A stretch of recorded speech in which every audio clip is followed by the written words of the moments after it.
Hola, ¿cómo andan? Bueno, pasó bastante tiempo, espero que anden bien, que hayan podido descansar.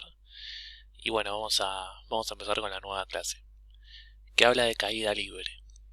Bueno, ¿qué es la caída libre? Es cuando tenemos un objeto y lo dejamos caer desde cierta altura, ¿no? Entonces tenemos el piso por acá, donde estaría la altura igual a cero, ¿sí?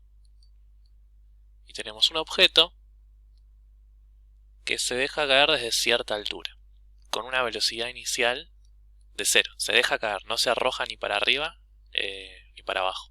¿Sí? Entonces la velocidad inicial es cero. Es básicamente lo que estuvimos haciendo cuando quisimos calcular el valor de la aceleración de la gravedad. ¿Se acuerdan de ese trabajo? Bueno, es eso, ¿no? Estábamos arrojando algún cuerpo en caída libre. Entonces tenemos este cuerpo donde la velocidad inicial es cero. Este cuerpo está a una cierta altura sobre el piso, ¿sí? La que podemos llamar altura inicial. Y va a empezar a bajar, ¿no? A medida que el cuerpo se suelta, empieza a caer, ¿sí? Empieza a caer y empieza a ganar una cierta velocidad, ¿sí? Si su velocidad inicial al principio era cero y después empieza a ganar una cierta velocidad que va a ser distinta de cero, una velocidad que depende del tiempo, ¿no? A medida que más tiempo pase, más va a ser su velocidad, una v de t. Significa que este cuerpo estuvo acelerando, ¿sí? Porque la velocidad cambió. Recuerden que la aceleración es el cambio de la velocidad en un tiempo determinado. Si la velocidad inicial era cero y después la velocidad empezó a aumentar, es porque la velocidad cambió. Como cambió, es porque hay una aceleración. Esa aceleración es la aceleración de la gravedad, que ya estuvimos trabajando un poco con esto, ¿sí? La aceleración de la gravedad. Ahora las preguntas son, si yo quiero saber cuál es la altura de este objeto en función del tiempo, es decir, si dice, bueno, pasó un segundo, quiero saber a qué altura se encuentra el objeto, ¿cómo sabemos en dónde se encuentra? Y bueno, para eso hay que hablar un poco de historia. Galileo Galilei en el siglo XVII ya se venía trabajando con los movimientos rectilíneos uniformes y uniformemente variados. Galileo prueba que este movimiento, el movimiento de la caída libre, es un movimiento rectilíneo uniformemente variado, ¿sí? O sea, la caída libre es un MRV, ¿sí?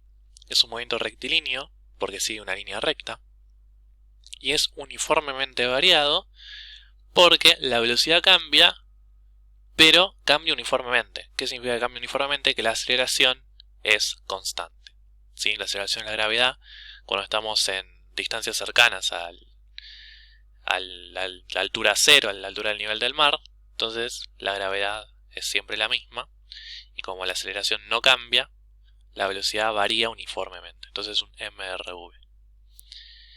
Y bueno, pero las fórmulas del MRV ya las conocemos, ¿sí? Las voy a escribir por acá. Estas tres ecuaciones eran las ecuaciones horarias porque dependían del tiempo, de la posición, de la velocidad y de la aceleración, para un MRV. Como la caída libre es un MRV, hay que usar estas fórmulas. Pero la caída libre tiene cosas más particulares, ¿sí?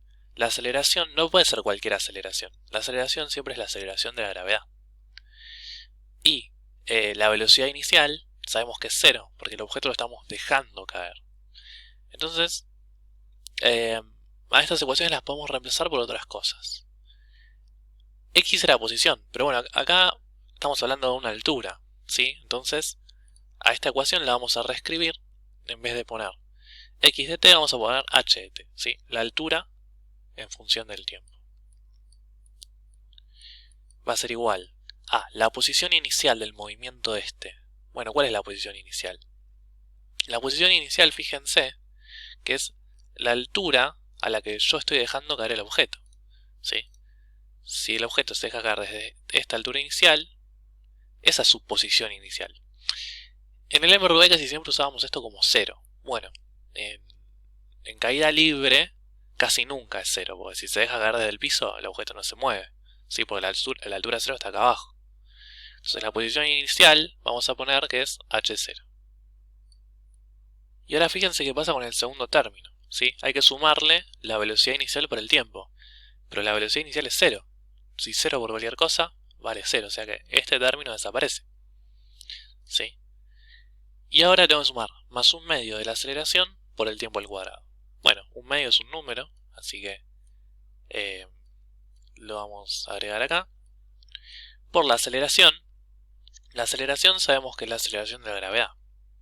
Pero tiene un caso particular esta aceleración. ¿Sí? La aceleración es negativa porque apunta hacia abajo. Y como apunta hacia abajo, ¿sí? Nosotros solemos tomar el positivo hacia arriba y hacia la derecha, lo que se hace es agregar un signo menos acá. ¿Sí? En la fórmula, en vez de poner un más, como la gravedad va hacia abajo, se agrega un menos. Entonces, menos 1/2 por la aceleración. ¿Cuál aceleración? La aceleración de la gravedad. Por el tiempo al cuadrado. Y esta que está acá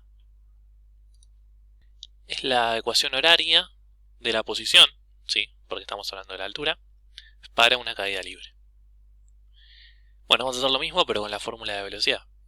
¿Sí? La velocidad en función del tiempo va a ser igual a la velocidad inicial, pero dijimos que la velocidad inicial es 0, entonces directamente no va, más la aceleración por tiempo, pero dijimos que la aceleración era negativa y siempre valía g. Entonces la velocidad siempre es menos g por t. Y ahí tenemos la ecuación horaria de velocidad para la caída libre. Y la última fórmula, la más fácil de todas, la aceleración en función del tiempo siempre vale, bueno, vale la gravedad, pero negativa, ¿no? Entonces, menos g. Sí. Donde g, recuerden que hicimos más o menos el cálculo, algunos estaría un poco mejor, otros un poco peor. Bueno, esta es la ecuación horaria de aceleración para la caída libre, ¿sí? Y recuerden que g, el valor de g, es 9,8 metros por segundo cuadrado. Entonces el valor de g que vamos a usar de aquí en adelante. Entonces si tuvieran que escribir la ecuación horaria de aceleración en algún caso, sería a de t igual a menos 9,8 metros por segundo cuadrado. ¿Sí? O si quisieran calcular la velocidad es menos 9,8 metros por segundo cuadrado por algún cierto tiempo. ¿Sí? Fíjense que la velocidad también va a ir siempre negativa, porque ven que siempre apunta hacia abajo, ¿no? Como el objeto cae hacia abajo, la velocidad va hacia abajo. Bueno, la altura no debería dar negativa a menos que haya algún ejercicio donde pase algún pozo, algún subsuelo, algo donde podría ser negativa la altura, pero si no la altura debería ser 0 o mayor que 0.